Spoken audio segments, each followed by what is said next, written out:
Good evening and welcome to part 3 of my mini series, How to Get a Great Night's Sleep.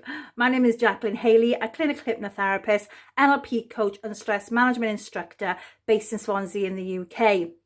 Now, over the last couple of days, we've spoke about the importance of having a great bedtime routine to entrain our mind and our body to go to bed at a specific time and to stay there and have a great night's sleep.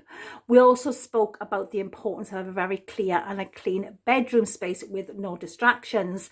Now, tonight we're going to be talking about the hormonal system and neurochemicals and transmitters and why it's so important to maintain a healthy lifestyle for the production of these hormones and chemicals. Now, when we look at the hormonal system is better known as chemical messengers, and they tend to travel through the bloodstream.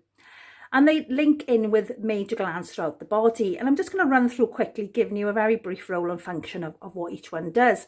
We're going to start with the testes and the ovaries, the male and the female hormones, which produce testosterone and estrogen.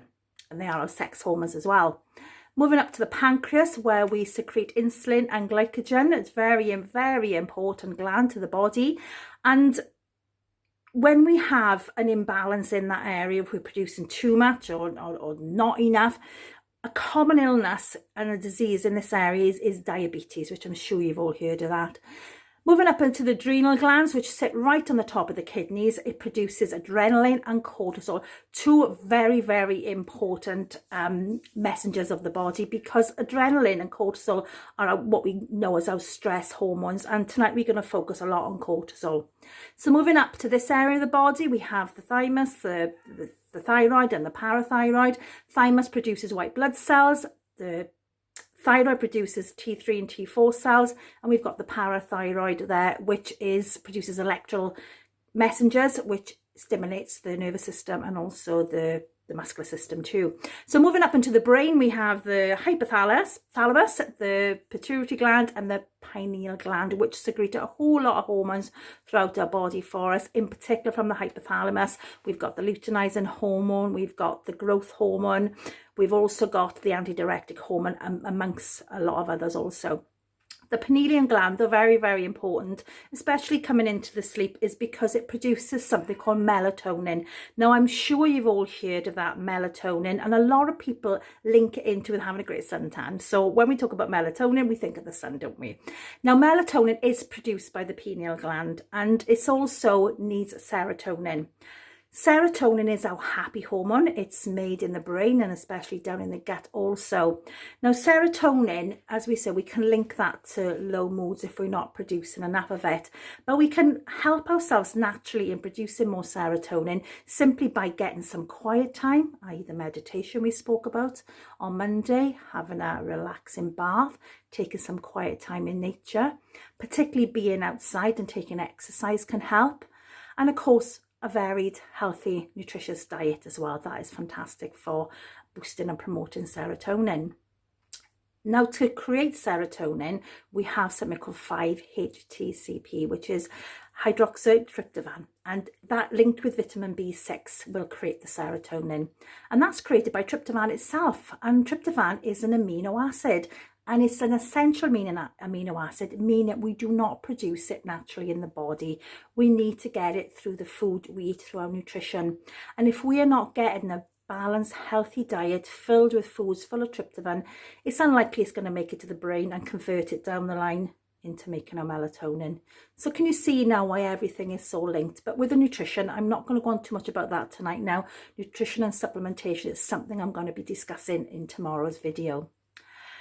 Now, melatonin is naturally produced around the time of 9 o'clock, and throughout the day our cortisol levels are dipping up and down. But if we have a very stressful life, as in what's going on at the moment, many of us are at home with the children, we're working from home, we're juggling so many different jobs, we might have family issues going on, we might be arguing with our partner, it might be that we're still working and work is very stressful for you, especially if you're a key worker. So it's so important, our lifestyle, to the production of our cortisol. And if we are in that hypervigilant state of stress all the time, our cortisol levels are just going to be up here all the time. And it interferes with part of our system called the autonomic nervous system. That's the parasympathetic, our rest and digest mode, and the sympathetic part of the system. Now, if we are naturally trying, our body's naturally trying to produce melatonin around 9 o'clock in the night, and we've had a stressful day and we haven't set that routine, we haven't cleared the space, the chances are cortisol is going to be high, and that's when we can be quite agitated, and it's not quite our time to go to bed.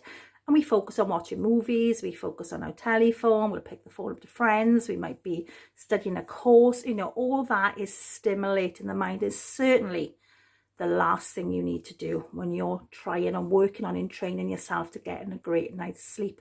This is why it's so important to put away all the distractions, follow your routine, and get yourself into bed around 9:30. Okay, it should only take us about 12 minutes to fall asleep. So if you are laying there a little bit longer than that, or a little bit too less, then that's a sign that there could be something out of balance within the body. So ideally we need to be into bed by about 9:30, 9:45, ready to get to sleep by 10 o'clock.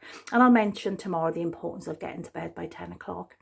So as you can see, our lifestyle is very important to our hormones, our chemical messengers, because lack of sleep and when we're overtired and in that exhausted phase can give a knock-on effect right from the top of the hormonal system, from the glands, right down to the very bottom of the body. It can interfere with our weight if we're not producing the right amount of hormones there. It can interfere with our sex life. It can suppress the sex hormones. And it can certainly interfere with our appetite and our moods as well. Our moods can go up and down. I mean, when we're producing too much cortisol, it can depress the immune system, it can weaken our muscles, and it can even cause memory loss and fatigue, brain fatigue as well. So very important, a very, very important hormone for us. And it's so important our lifestyle is in balance to get all this right. Now, I know this has been quite a complicated video tonight, and I can tell you it's taken me ages to try and make this one because there's so many different names to remember and to try and get across to you in an easy way that you would understand. Now, today I had a message off a lady that I sent the meditation out to last night, and she shared it amongst all her friends, and they've all reported what a wonderful night's sleep they had last night. And it just goes to show how just by changing a little habit within our day, and I don't have to make all these changes straight away, but one small change a day will certainly work towards giving you a more balanced system and definitely creating a better night's sleep for you all. Anyway, I hope you've enjoyed this evening. If you've got any questions, please ask me. You've been listening to Jacqueline Haley, and as I said, I'm a clinical hypnotherapist, stress management instructor, and an NLP coach based in Swansea in the UK. So catch up tomorrow when I'm going to be talking about all things nutrition and all things supplementation and why it's so important that we get that right for a great night's sleep. Thanks for watching, and I'll see you all tomorrow. Bye all.